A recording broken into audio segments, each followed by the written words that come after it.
Olá, eu sou Karina Rodrigues. Eu vim aqui falar sobre o papel do RH Business Partner nesse momento em que as organizações e o mundo está enfrentando de grande dificuldade devido ao Covid-19, ao coronavírus. Bom, quem me acompanha e conhece o meu trabalho sabe que eu falo muito sobre o papel do RH Business Partner, inclusive eu facilito treinamentos sobre a missão, sobre o desafio e as competências do RH Business Partner. E muita gente tem me procurado e perguntado: Karina, qual que é o papel do RHBP agora? Karina, como que eu posso implantar, inclusive, até uma área de RHBP na minha empresa?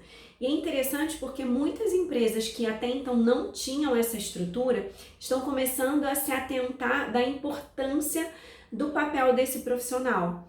Como eu sempre defendo aqui, o RH Business Partner, ele é uma função, mas principalmente ele é uma abordagem. Então, se você é um profissional de algum subsistema de RH, você pode e deve adotar essa abordagem. Inclusive, muitas empresas estão adotando nesse momento de grande crise, de muitas análises que a gente precisa adotar, desse acompanhamento maior com o empregado e com os líderes.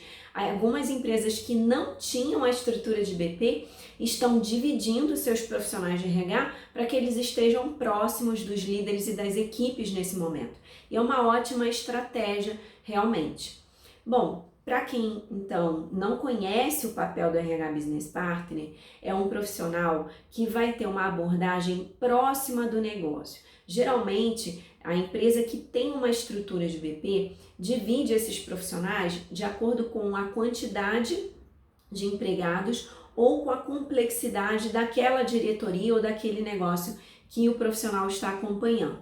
Então, é um profissional de RH generalista que tem ali como missão aquela famosa, o ponto focal do RH, né? Então, uma pessoa que vai estar ali representando o RH, apoiando os líderes e as equipes em todos os assuntos pertinentes à gestão de pessoas. O RHBP, nesse momento, ele tem algumas tarefas interessantes que ele pode assumir, né? Alguns papéis importantes nesse momento de crise. E caso a empresa ela já tenha uma estrutura de RHBP, ela vai ver a eficácia e o quanto que é rica essa proximidade com o negócio. Por quê? Porque aí o RHBP ele vai ter a facilidade de estar sentando com os líderes, de estar ali discutindo com os executivos nas tomadas de decisão, porque ele vai ter as informações a respeito das equipes para acompanhar quem tem uma boa avaliação, quem está precisando de determinada competência a ser desenvolvida, habilidade desenvolvida nesse período de home office, ou se você trabalha num ambiente em que não é possível home office, como avaliar a divisão dos turnos, quem que eu vou antecipar e colocar em férias, quem que eu vou antecipar um afastamento temporário, quem tem banco de horas. Então tem uma série de atividades que o RHBP ele pode, municiado dessas informações, porque ele está teoricamente ali no dia a dia acompanhando os líderes e acompanhando as equipes, então ele tem acesso a essas informações e ele tem periodicamente essas reuniões com os líderes para fazer esse acompanhamento, como que estão sendo organizadas as atividades, inclusive até apoiar os líderes, né, que possuem maior dificuldade nesse momento de instabilidade.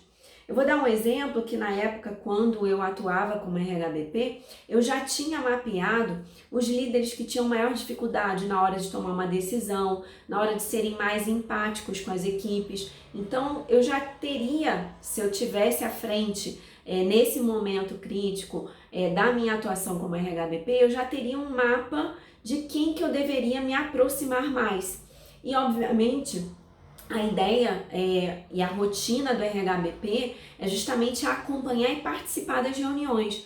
Mas, Karina, todos os tipos de reunião? Sim, reuniões da equipe, na tomada de decisão, até para você não só observar, mas principalmente apoiar as pessoas nesse momento. Você não vai observar no intuito de ter nenhum tipo de ação pejorativa ou chamar atenção ou dar algum tipo de feedback. O teu intuito é ajudar, é agregar valor daquelas pessoas e daqueles líderes para que eles possam ser os mais assertivos possíveis nesse momento. Então eu dei aqui alguns exemplos de banco de horas, de análise de turnos, até porque um dos grandes pilares é que o RHBP ele precisa entender o negócio, ele precisa entender qual é a missão e o impacto daquela atividade, daquela equipe para a sustentabilidade do negócio. Então, tendo essas informações, ele consegue tomar decisões mais amparadas para que a empresa ela permaneça com os seus resultados, com as suas atividades. Inclusive, a gente tem visto no mercado a grande tentativa das empresas em manterem as suas atividades para evitarem qualquer tipo de desligamento.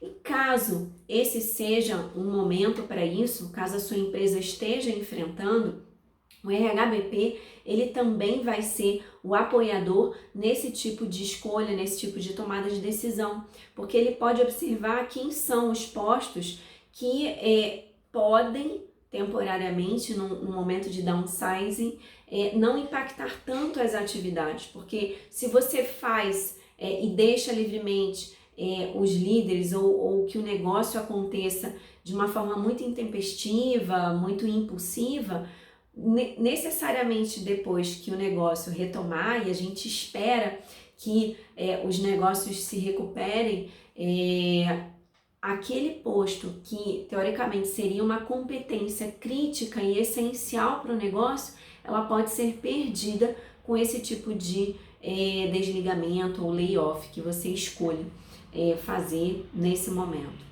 Além disso, eu já comentei, o acompanhamento dos gestores é essencial. Por quê? Porque a gente está falando muito do papel do gestor, do papel do RH, e os gestores estão sofrendo uma pressão muito grande nesse momento, porque eles ficam ali no middle management, no meio do sanduíche, né? A pressão dos executivos por resultado, a pressão das equipes por melhores condições de trabalho, por toda a insegurança, todo mundo está com muitas questões pessoais, tendo que atuar dessa maneira próxima do empregado, entender, ser empático com as pessoas e cada dificuldade. Então, os gestores, eles também precisam desse acolhimento, também precisam desse apoio, e é nesse momento que o RHBP ele pode entrar e pode apoiar melhor esses líderes.